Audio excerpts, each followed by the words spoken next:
Okay, and the long string of things that make me happy and being 2 days late to something, and queuing things up, a whole line of hardware exploits that are going to be really hard to patch is found in Apple's M1 chips.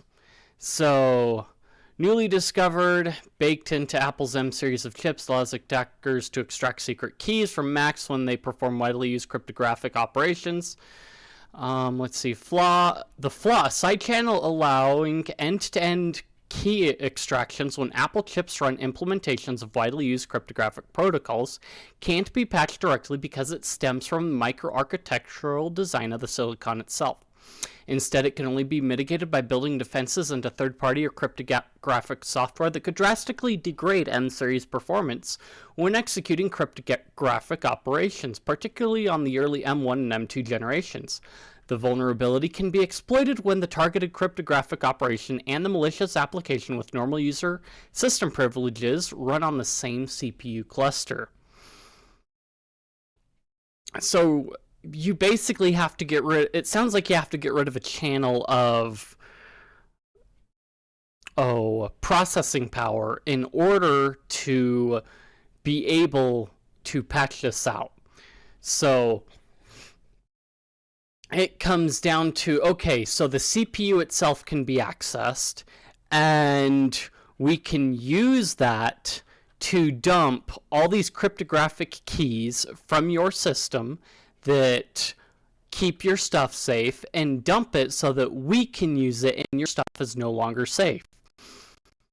So it's halfway like the Nintendo Switch's first generation or first revision of consoles on release, or release consoles, that had the hardware vulnerability that Nintendo can't patch, that allows for the custom firmware to be installed in essence, jailbreaking of your Nintendo Switch.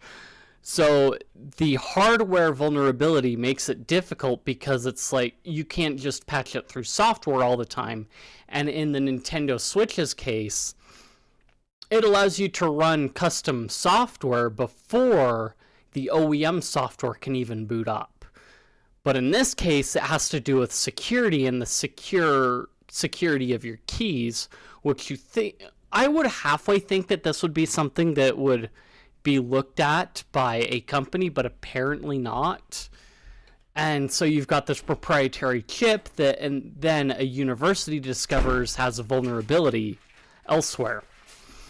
So the threat resides in the chip's data memory dependent prefetcher hardware optimization that predicts the memory addresses of data that running code is likely to access in the near future, loading contents into the CPU cache before it's needed. So it's because of prediction and trying to predict what you're going to need and be able to load it up so that it can be there when you want it. Reduces latency, a common bottleneck in modern computing. So just the fact that most CPUs don't predict or try to predict what kind of things you may need cached away to use for the future, this becomes a vulnerability for your encryption keys. So relatively new phenomena found in M-series chips. And Intel's 13th generation Raptor Lake microarchitecture, all the older forms of prefetchers have been common for years. So it's kind of the optimizations that are causing it. Security experts have long known the classical prefetchers open a side channel that malicious processes can... Okay, so you're getting rid of the prefetching is what you're doing. That's where your processing slowdown comes from, and the fact that you're not using the prefetcher anymore. And so you're going to experience that delay from getting from bus to CPU is what it is. Let's see. The breakthrough of the new research is that it exposes a previously overlooked behavior of DMPs in Apple's silicon. Sometimes they confuse memory content such as key material with a pointer value that is used to load other data. As a result, the DMP often reads the data and attempts to treat it as an address to perform memory access. The dereferencing of pointers, meaning the reading of data and leaking it through a side channel, is a flagrant violation of the constant time paradigm. So, basically, you can exploit where data is pointing at for prefetching, and it looks at the encryption keys as data addresses that it's trying to load up. And that creates an interesting thing where if you're monitoring those channels and the pointer references, you're going to end up loading up encryption keys to be loaded so that anybody can see it. And so you had University of Illinois Urbana-Champaign, University of Texas Austin, Georgia Institute of Tech, University of California, UC Berkeley, University of Washington, Carnegie Mellon, Georgia Institute of Tech. Yeah.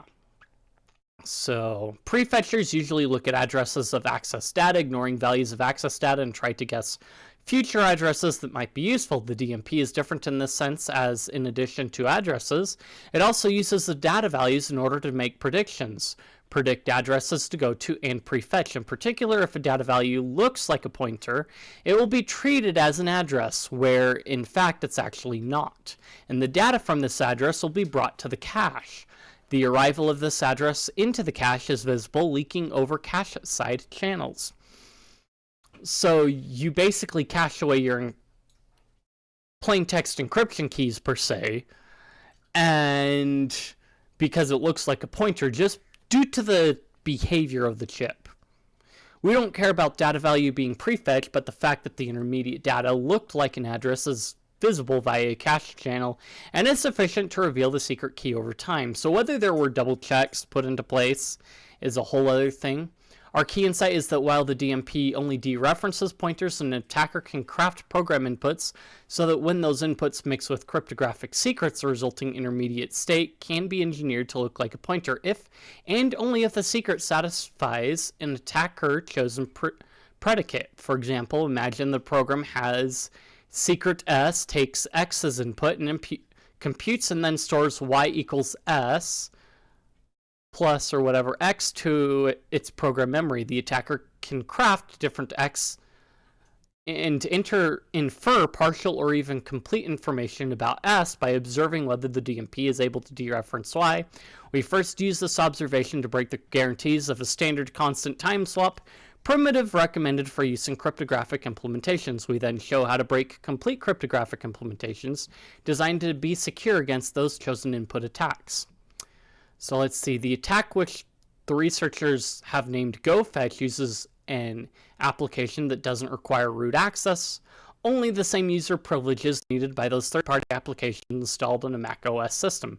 So basically what it comes down to is the processor is down here at the hardware level, and you're using user-level data in order to manipulate the processor to get the results that you want and rip out your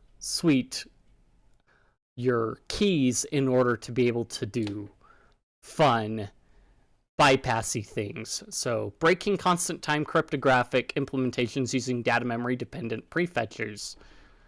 So we scan the data, it looks like an address, and then we go to do whatever.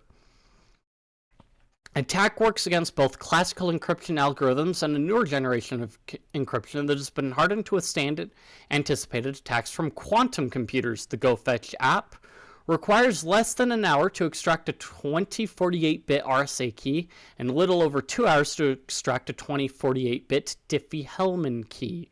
So RSA keys, they kind of like, you pass those keys over the network, but Diffie-Hellman requires no exchanging of keys, which is kind of big because now you are exposing your keys that have in a lot of ways been not exposed to a network transfer, and now they've got them for you so that they can communicate with whatever other endpoint you're communicating with.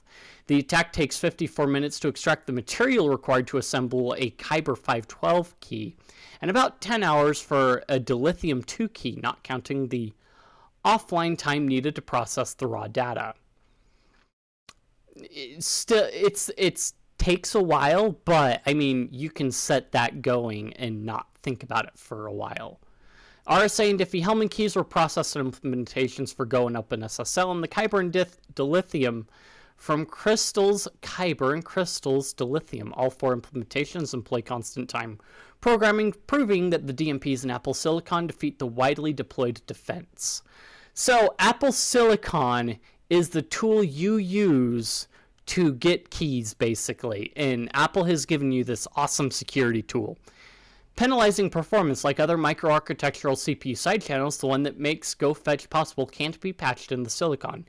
Instead, responsibility for mitigating the harmful effects of the vulnerability falls on the people developing code for Apple hardware. For developers of cryptographic software running on M1 and M2 processors, this means that in addition to constant time programming, they will have to employ other defenses, almost all of which come with significant performance penalties because you're not constantly providing the stuff in the background. One of the most effective mitigations, known as ciphertext blinding, is a good example. Blinding works by adding or removing masks to sensitive values before, after being stored to loaded from the memory. This effectively randomizes the internal state of the cryptographic algorithm, preventing the attacker from controlling it, and thus neutralizing GoFetch attacks. Unfortunately, the researchers said this defense is both algorithm-specific and often costly, potentially even doubling the computing resources needed in some cases, such as for Diffie-Hellman key exchanges. So again, it comes at a huge hit to performance, but at the same time, a corporation doesn't have quite the same ability to test these use cases. Like an open source community has a wider opening to be able to do these kinds of things. So you run into a lot of proprietary things that end up getting shipped like this, and sometimes having these vulnerabilities, like Nintendo's release version of the Switch and so on, to where they don't think of these things in order to better secure them. A lot of times it's like, okay, here's a product, let's get it out, and then you end up with things like this, like hardware vulnerabilities that require hampering resources in order to make things run. It's almost like now you have to run de novo on your Mac OS system in order to be able to even use it, and it's going to kill your performance because of this vulnerability. Now let's see. Readers should remember that whatever penalties result will only be felt when affected software is performing specific cryptographic operations. Performance costs may not be noticeable. Longer term, we view the right solution to be would be to broaden the hardware-software contract to account for the DMP, the researchers wrote. At a minimum, hardware should expose to software a way to selectively disable the DMP when running security-critical applications. This already has nascent industry precedent. For example, Intel's DoIT extensions specifically mention disabling their DMP through an ISA extension. Longer term, one would ideally like finer-grained control to constrain the DMP to only prefetch from specific buffers to designated non-sensitive memory regions. Again, this is where open source kind of helps in allowing for that kind of control, because you often have in free software, for example, a finer grained control over how things work, or you have the option to do it, or if you don't have the skill to, you might be able to find someone willing to add such a finer grained control in. And you can see some of that in some of the more open source hardware now that's out there, I think.